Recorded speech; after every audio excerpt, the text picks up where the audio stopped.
अगले दिन परम भी पूर्वी और यूवी के विवाह का साक्षी बन वहां से वापस लखनऊ चला आता है, जहां शान उसे खूब डांटते हैं। अर्पिता और शान दोनों साथ ही ऑफिस जाते हैं और साथ ही वापस आते हैं। दोनों के दिन की शुरुआत एक दूसरे के दीदार से शुरू होती है और चांदनी रात में ढेर सारी बातों पर खत्म। धीरे धीरे दिन गुजरते जाते हैं और परम और किरण के विवाह के दिन भी नजदीक आते जाते हैं। अर्पिता के माँ पापा भी काफी हद तक ठीक हो जाते हैं। एक दिन अप्पू को बिन बताए शान उनसे मिलने कानपुर जाते हैं। शान: नमस्ते अंकल आंटी, अब कैसा महसूस कर रहे हैं आप? अर्पिता के पिता: काफी हद तक अच्छा महसूस कर रहा हूँ। सब आपकी मेहनत और देखरेख का नतीजा है, जो पिछले 1.5 महीने से भी ज्यादा समय में हम दोनों इस काबिल तो हो गए कि अब अपने कुछ काम तो स्वयं ही कर सकते हैं। प्रशांत: ये मेरी मेहनत नहीं, आपकी इच्छा शक्ति का परिणाम है और यहाँ के काबिल डॉक्टर्स की देखरेख है। प्रशांत की सादगी देख अप्पू के पिता मुस्कुराते हुए कहते हैं, नहीं बेटे, अगर तुम नहीं होते तो हम अभी किसी और अवस्था में ही होते। अच्छा, आपसे ये जानना था कि मेरी बच्ची अर्पिता कैसी है? उसे आपने हमारे बारे में बताया तो नहीं अभी तक? शान: अर्पिता बिल्कुल ठीक है। इनफैक्ट कुछ दिन पहले आप लोगों को ढूंढने के लिए यहाँ आना चाहती थी, तो उसे किसी तरह किरण की शादी तक रोक लिया है। मुझे उम्मीद है तब तक तो आप अच्छे से चलने फिरने लायक हो जाएंगे। फिर आप दोनों मिलकर उसे सरप्राइज देना, उसे बहुत अच्छा लगेगा। अर्पिता के पिता ने कहा, ये तो बहुत सही कहा आपने। दया जी, हेमंत जी और किरण मेरी बच्ची का अच्छे से ध्यान रख रहे होंगे। फिर आप भी तो हैं, सबने मिलकर संभाल लिया होगा हमारी भावुक अर्पिता को। वो हमें लेकर सेंसिटिव है थोड़ी सी। जी, ये बात बिल्कुल सही कही आपने। वो सेंसिटिव भी है और फाइटर भी। बड़ा अद्भुत मेल है उसमें। खैर अंकल आंटी, अब मैं निकलता हूँ, कल मैं अपने घर जा रहा हूँ, तो अब आपसे मुलाकात शादी वाले दिन ही होगी। प्रशांत ने खड़े होते हुए कहा तो अर्पिता के पिता चौंकते हुए बोले, घर से मतलब? अंकल, मैं परम का कजन भाई हूँ। अब परम और किरण की शादी है तो हम सबको घर ही जाना होगा ना, वहीं से बारात लाएंगे लखनऊ।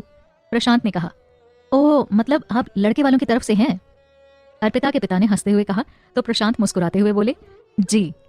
ये सुन वो खड़े हो जाते हैं और दोनों के चरण स्पर्श कर मुस्कुराते हुए वहां से चले जाते हैं। कुछ ही घंटों में वो लखनऊ पहुंच जाते हैं। अर्पिता एकेडमी में होगी, ये सोच वो घड़ी देख बाइक निकाल उसे रिसीव करने एकेडमी पहुंच जाते हैं। अर्पिता क्लास में होती है, लेकिन एक सुखद अनुभूति उसके दिल को होती है, जिसे महसूस कर वो मुस्कुरा देती है और मन ही मन कहती है, आप आ गए शान, और लेक्चर अटेंड करने लगती है। लेक्चर समाप्त हो जाता है तो वो सबसे कहती है, गाइस अब करीब 8-9 दिनों तक हम यहाँ आपकी क्लास में उपस्थित नहीं होंगे।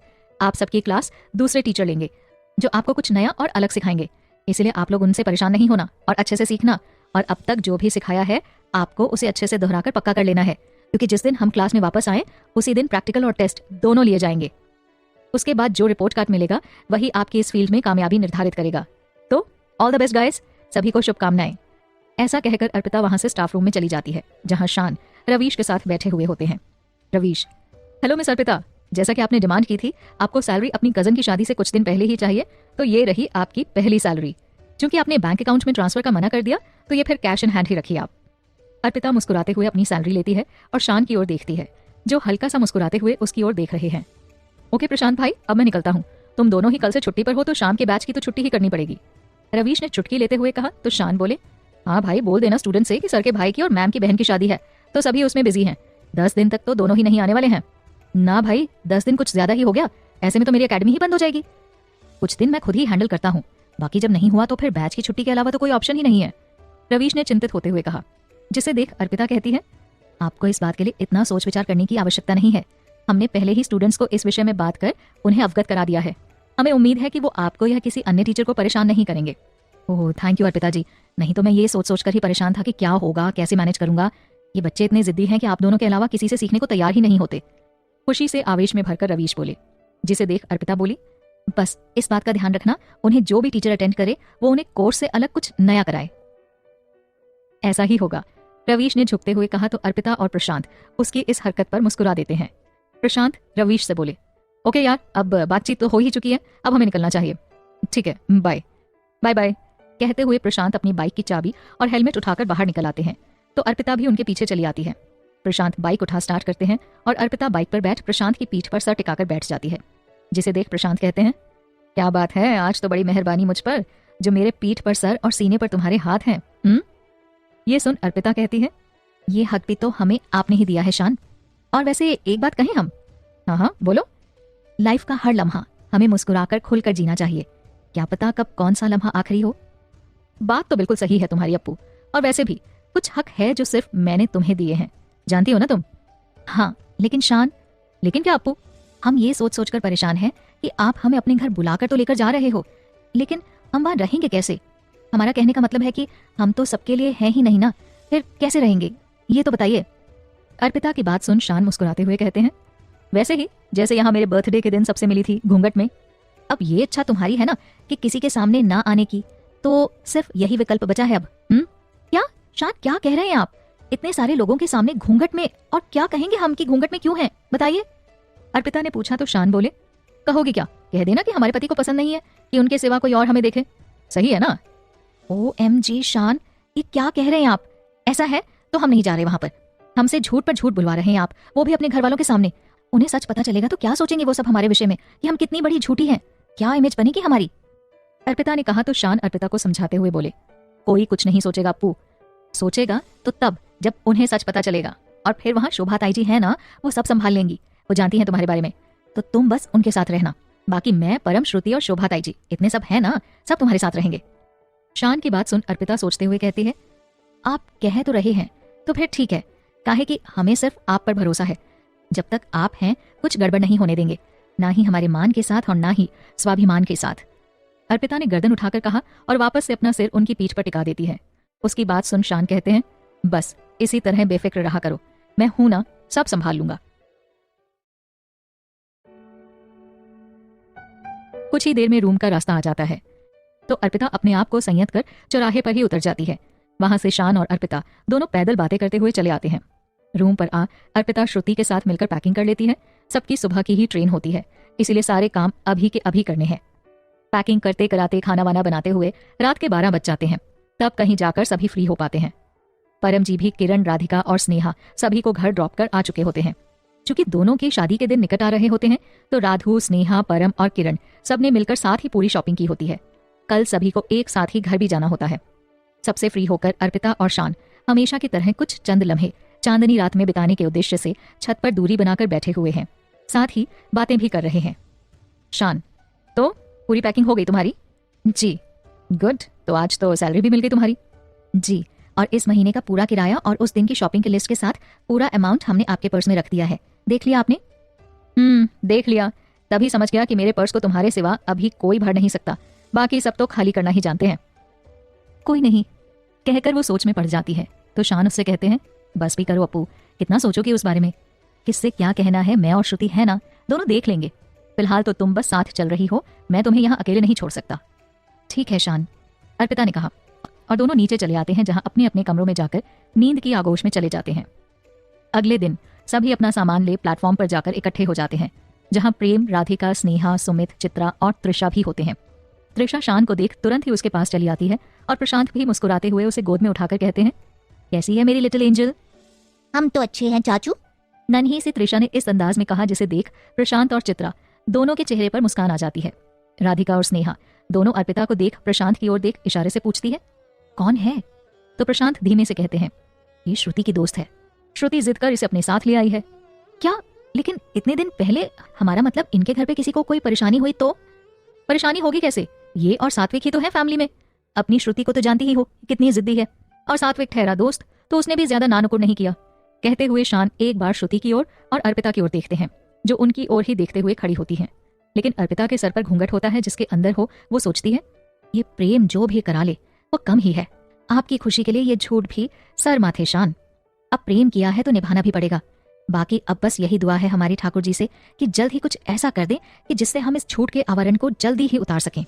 हमारी फैमिली से झूठ हमें भार स्वरूप ही प्रतीत हो रहा है शान। राधिका, वो तो ठीक है, लेकिन ये घूंघट में क्यों है? उस दिन भी थी, तब शिष्टाचार के कारण पूछा नहीं, अब आप ही बता दीजिए ऐसा क्यों? प्रशांत, ये सीक्रेट है, वादा करो आप इसे कहीं और नहीं पहुंचने दोगी तो बताऊं मैं आपको। राधिका, ऐसा क्या सीक्रेट है जो हमसे वादा लिया जा रहा है? प्रशांत, अभी तक मैंने जो भी कहा था वो झूठ था। सच ये है कि ये किरण की मासी की बेटी है अर्पिता। क्या? प्रशांत की बात सुन सभी हैरान हो एक साथ कहते हैं और अर्पिता भी हैरान हो बोल पड़ती है, शान? इसके आगे शान बोले, ये अर्पिता है। उस दिन जब मैं शो के सिलसिले में कानपुर गया था तब ये मुझे वहीं कानपुर स्टेशन पर मिली थी। बहुत परेशान थी। मैं इसे पहले से जानता था, श्रुति की दोस्त के तौर पर, तो इसे अपने रूम पर लेकर आया और श्रुति ने इसे अपने पास रुकने के लिए मना लिया। उस दिन भी हमने आपसे झूठ बोला और आज भी बोलना पड़ा, तो सोचा अपनों से बार बार झूठ बोलना भी ठीक नहीं, इसलिए सच बता दिया कि ये कौन है और हमारे साथ क्यों है। ये सुन राधिका बोली, तो ये छिपते हुए श्रुति के साथ रह रही थी, इसका कारण हम समझ गए। ये झूठ भी किसी के लिए भले के लिए ही था, तो इसे इग्नोर किया भाई। आगे जैसा ये चाहे वैसे ही होगा। राधु ने कहा तो अर्पिता राधिका के पास आ बोली, जैसा आपके बारे में सुना वैसा ही पाया। हर किसी की परेशानी यूं चुटकियों में समझना आप ही कर सकती हैं। अच्छा, और किसने बोला ये सब? परम जी ने, राधिका ने मुस्कुराते हुए कहा तो अर्पिता बोली, जी सही समझा आपने। ये सुन राधिका बोली, हमें पता था यही होंगे, क्योंकि प्रशांत तो किसी की तारीफ करने से रहे और श्रुति वो बस पढ़ाई और खुद की तारीफ में रत रहती है। बचे प्रेम जी के छोटे, वही ये कर सकते हैं। राधिका ने परम की ओर देखते हुए कहा तो परम बोले, हाँ तो अब हैं ही आप लोग तारीफ के लायक तो करूंगा ही ना। ये सभी बातों में रमे होते हैं कि ट्रेन आ जाती है। सभी अपने रिजर्वेशन वाले डिब्बे में जाकर बैठ जाते हैं। प्रेम, राधिका, सुमित, स्नेहा, प्रशांत, अर्पिता, श्रुति, परम ये सभी आमने सामने वाली सीट पर जाकर बैठते हैं। आर्य और त्रिशा दोनों ही खिड़की के पास बैठते हैं। आर्य राधिका के पास तो त्रिशा अर्पिता के पास आ बैठती है। प्रेम कुछ स्नैक्स और तीखी मीठी दोनों ही चीजें लाकर राधु के कैरी बैग में रख देते हैं। पानी की बोतल बाहर ही आर्य के पीछे कोने में रख देते हैं और वहीं बैठ जाते हैं। इतने में गाड़ी चलने लगती है तो परम और श्रुति सबसे ऊपर की सीट पर चढ़ जाते हैं। चित्रा उठकर सामने खिड़की वाली सीट पर बैठ जाती है और उसे अकेला देख स्नेहा सुमित से कहे उसके पास चली आती है। सुमित उठकर प्रशांत के पास बैठ जाते हैं और सीट खाली देख प्रेम राधिका से कहते हैं, राधु सीट खाली है, चाहो तो तुम लेटकर भी ट्रैवल कर सकती हो। ये सुन राधिका प्रेम की ओर देख मुस्कुराते हुए कहती है, प्रेम जी आराम हम अवश्य कर लेंगे, लेकिन सीट पर सर रखकर नहीं, हमारी परमानेंट जगह है, यानी आपके कंधे पर सर रखकर। आप जानते हैं ना, तभी हमें अच्छे से नींद आएगी। जानता हूँ, प्रेम ने कहा तो राधिका अपनी शॉल ठीक करते हुए प्रेम के कंधे पर सर टिकाकर आंखें बंद कर लेती है और अपने एक हाथ से प्रेम का हाथ पकड़ लेती है।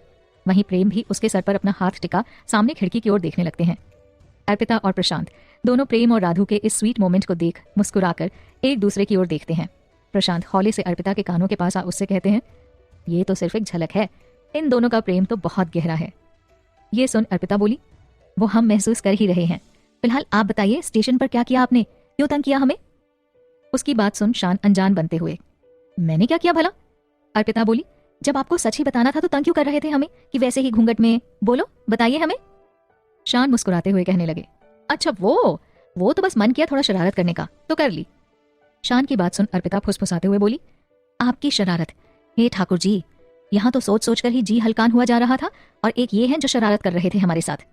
ये सुन शान कहने लगे, क्यों सोची इतना तुम? मना किया था ना मैंने, फिर भी अब मेरी तो आदत है तंग करने की और मेरा हक भी है, इसके लिए मना नहीं कर सकती तुम। ये बात तो है, अर्पिता ने कहा और बाहर खिड़की की ओर देख मुस्कुराने लगती है। वहीं कोई और भी है जो इन दोनों की नोक झोंक देख मुस्कुरा रहा है।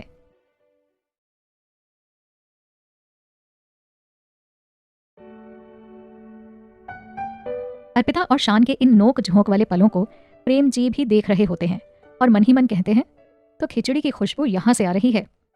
वही मैं सोच रहा था कि ये दोस्त तो श्रुति की है, लेकिन उससे ज्यादा क्लोज तो प्रशांत जी की लग रही है। खैर देखते हैं इस खिचड़ी की खुशबू कितनी देर तक रुक पाती है। सोचते हुए वो मुस्कुराते हैं और आंखें बंद कर सोने की कोशिश करने लगते हैं। त्रिशा शान के पास आ जाती है और उससे कहती है, चाचू ये तो वही स्वीट सी दीदी है ना जो मॉल में मिली थी। त्रिशा की बात सुन शान कहते हैं, हाँ एंजल ये वही है, और अब से ये आपकी नई दोस्त। नहीं, ओके, आज से ये हमारी नई दोस्त। कहते हुए वो अर्पिता के पास चली आती है तो अर्पिता उसे गोद में बिठाते हुए बातें करने लगती है। कुछ देर के रेस्ट के बाद सभी उठकर बैठ जाते हैं। सुमित प्रशांत की ओर कुछ इशारा करते हैं तो वो मुस्कुराते हुए अपना फोन उठाते हैं और उस पर ट्रेन की कैंटीन से कुछ कप चाय का ऑर्डर कर देते हैं। चित्रा, श्रुति, परम, सुमित, स्नेहा सभी एक जगह आकर बैठ जाते हैं। आसपास हलचल महसूस कर प्रेम अपनी आंखें खोल देते हैं और सबको मुस्कुराते हुए अपनी तरफ देखता पा वो तुरंत ही राधु की शॉल उसके चेहरे पर डाल देते हैं और फिर बाकी सबकी ओर मुखातिब होकर कहते हैं, ऐसे क्या देख रहे हो सब लोग? अब बीवी मेरी, मैं जैसे चाहूं बिहेव करूं? प्रेम की ये बात सुनकर सुमित हंसते हुए कहते हैं, भाई तो हमने कहाँ कुछ बोला, तुम तो यूं ही सफाई देने पर उतर आए। ना जीजू, आप गलत समझ रहे हैं, इन्होंने तो साफ साफ अपनी बात कही है, लेकिन अब आपके मन में साफ सफाई की बातें चल रही है तो इसमें प्रेम जी की क्या गलती? वो कहावत तो सुनी होगी ना आपने, जिसकी जैसी सोच होती है उसे सब वैसा ही दिखाई देता है। राधिका ने कहा तो सुमित के साथ साथ बाकी सब हैरानी से राधु की ओर देखने लगते हैं, जो अब तब शॉल में मुंह ढके ही आराम कर रही है। सुमित, मतलब साली साहिबा आप जाग रही हैं? प्रेम, तो क्या भाई आपने इसे नींद में समझने की गलती कर दी थी क्या? सुमित हंसते हुए, हाँ प्रेम, क्योंकि इनके रहते तुमसे मस्ती मजाक करना महंगा पड़ता है, ना जाने कहाँ से जवाब ढूंढ कर लाती है। तुमसे तो स्नेहा ही सही तरह से पेश आती है। प्रेम, अब वो मेरी भाभी जो ठहरी तो हमारा अलग लेवल आ जाता है भाई। अरे वाह, मुझे बीच में ले आए तुम दोनों भाइयों का मसला तुम दोनों ही सुलझो, हम बहनों को क्यों बीच में लाते हो? स्नेहा बोली। इस पर राधु ने कहा, फिर तो सॉरी जीजू, आप दोनों ही सुलझो, हम भी दी की तरह अभी आप दोनों की बातों से दूर ही रहेंगे। ये हुई ना बात साली साहिबा। सुमित ने कहा तो प्रेम मुस्कुराते हुए राधु से कहते हैं, ठीक है, इतने में आर्या और त्रिशा दोनों सो चुके थे, तो सभी बड़े आराम से बतियाते हुए सफर कर रहे हैं। कुछ देर बाद प्रेम जी पानी की बोतल उठा गुनगुना पानी राधु की ओर बढ़ाते हैं। धन्यवाद, प्रेम जी कहते हुए राधिका ग्लास का पूरा पानी फिनिश कर ग्लास वापस करती है तो अर्पिता थोड़ा सा हैरान हो जाती है और प्रशांत के पास आते हुए हौले से कहती है, तो ये राज है आपके बिन बोले बातें समझने का, विरासत में मिला है ये गुण आपको। जिसे सुन प्रशांत कहते हैं, कुछ ऐसा ही समझ लो, इस घर में सभी अपनी अपनी पत्नियों से दिल से प्रेम करते हैं, जिसकी झलक तुम्हें हर रिश्ते में दिखेगी, उसी का ये परिणाम है, समझी कि नहीं? समझ गई शान, अर्पिता ने कहा। इतने में कोहरा हटा और धूप निकल आती है तो वो तुरंत ही अपने पैरों में पहने स्लीपर के नीचे से मोजे उतारकर बैग के आगे वाली पॉकेट में रख देती है। वहीं प्रेम और राधिका के प्यार को देख चित्रा को अवि की याद आ जाती है। उसकी प्रेगनेंसी के समय अवि भी उसका ऐसे ही ख्याल रखता था। वो उन सबके बीच से उठकर वापस से खिड़की के पास जाकर बैठ जाती है। वो अपनी आंखों के आंसुओं को पोंछ खिड़की की ओर मुंह कर लेती है। वहीं अर्पिता सबकी ओर ध्यान दे सबको समझने की कोशिश करती है। चांद वहां से उठकर चित्रा के पास जाकर बैठते हैं और उससे कहते हैं, किसी की यादों को सहेजना बुरा नहीं है, बुरा है उन यादों में डूबकर खुद को तकलीफ देना जो इस समय आप कर रही हैं। प्रशांत की ये बात सुन चित्रा कहती है, तकलीफ नहीं प्रशांत जी, बस पल दो पल के लिए मन में भरा हुआ गुबार निकाल लेते हैं। प्रशांत, निकल गया ना गुबार, तो अब वापस सबके साथ बैठो, एंजॉय करो, तभी खुश रह पाएंगे आप।